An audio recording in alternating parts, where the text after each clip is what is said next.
was born free. But freedom didn't mean safety. It didn't mean dignity. Not in the South. So we left, we walked, rode wagons, followed rumors and hope straight into Kansas and into the unknown. They called it Nicodemus, a dream carved out of dry land, dust, and determination. There were no roads, no homes, just black families who had survived slavery and were ready to build something of their own.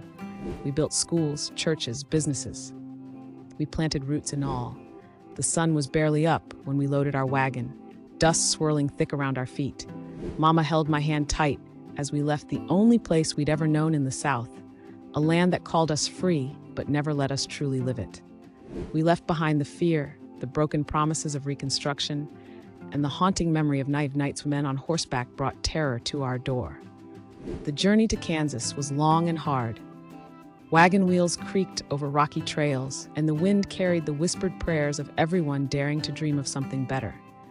At night, we huddled beneath canvas, staring at stars that seemed to promise a new beginning.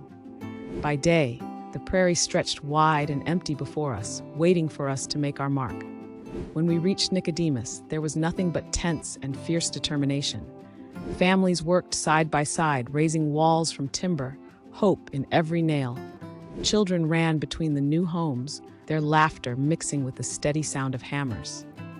Each sunrise, the town grew stronger, built not just from wood, but from faith, courage, and unity. They said we were free, so we came here. Dust rose behind our wagon as we pressed on, leaving behind the South's broken chains but not its scars. Kansas called to us, a promise of land and dignity, a place to breathe free and build anew. When we reached Nicodemus, the plains stretched wide and wild, and we knew we'd have to build everything from nothing.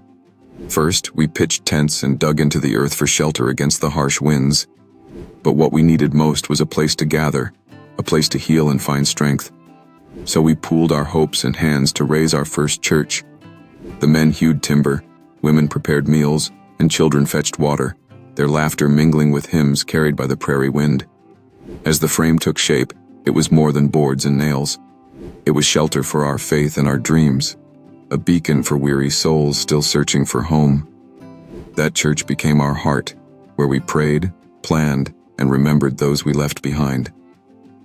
Each Sunday, sunlight spilled through rough-hewn windows, and we sang out, voices strong with hope and resilience. They said we were free, so we came here to prove it. The morning sun rose over the fields of Nicodemus, painting the sky gold as we gathered by the old church. My heart beat strong in my chest. For the first time, I would vote as a free man. I remembered the long days back in Mississippi, where men like me were told freedom was ours, yet the lash still stung and the laws bent cruelly against our backs.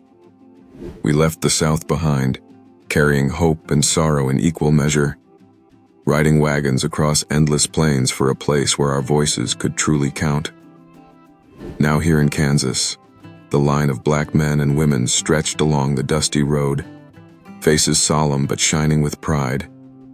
We had built this town with our hands, tents to cabins, cabins to sturdy homes, and now we would shape its future. I stepped forward, ballot in hand, the wooden box waiting. My fingers trembled, but my resolve did not. I cast my vote, thinking of my father, who never had this chance, of my children, who would inherit this right. Around me, neighbors smiled, tears glistening in the morning light. They said we were free, so we came here to prove it.